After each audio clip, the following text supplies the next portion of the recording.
Yan guys, gulay is life. Sabi nga, o di ba? Magluluto tayo ngayon ng gulay na may munggo. Ito yung talbos ng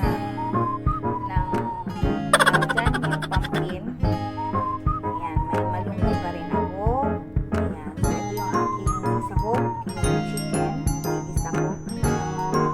Na wala akong malaking kamatis, kaya yung ginawa ko doon, puti na lang yung garden ko.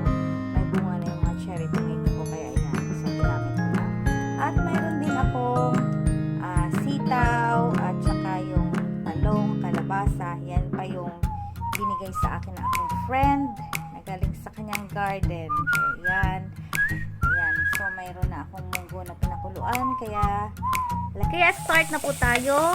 Gisahin lang natin yung bawang sibuyas at saka yung kamatis. Kaya ayan guys, and then ilagay natin yung ating sahog, yung ating chicken na hiniwa. After that, lagay na natin yung ating munggo. Pinakuluan ko na yan guys bago ko siya nilagay. At saka, syempre, yung aking magic sarap o pampalasa talaga. Kaya hindi na ako naglagay ng asin dyan guys, kasi parang kompleto na yun sa magic sarap. At yan guys, nilagay ko na yung aking sitaw at ang aking talong.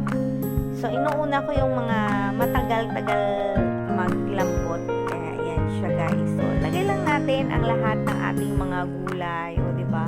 Talagang ang sarap ng gulay. At yan guys, nilagyan ko pala siya ng gata.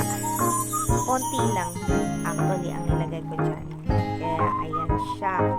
So, mekos natin. At ayan guys, tinikman ko na. Depende sa inyo kung ano po yung kulang. Sa aking perfect na yan guys. Kaya ayan na siya guys. Let's eat! No rice tayo!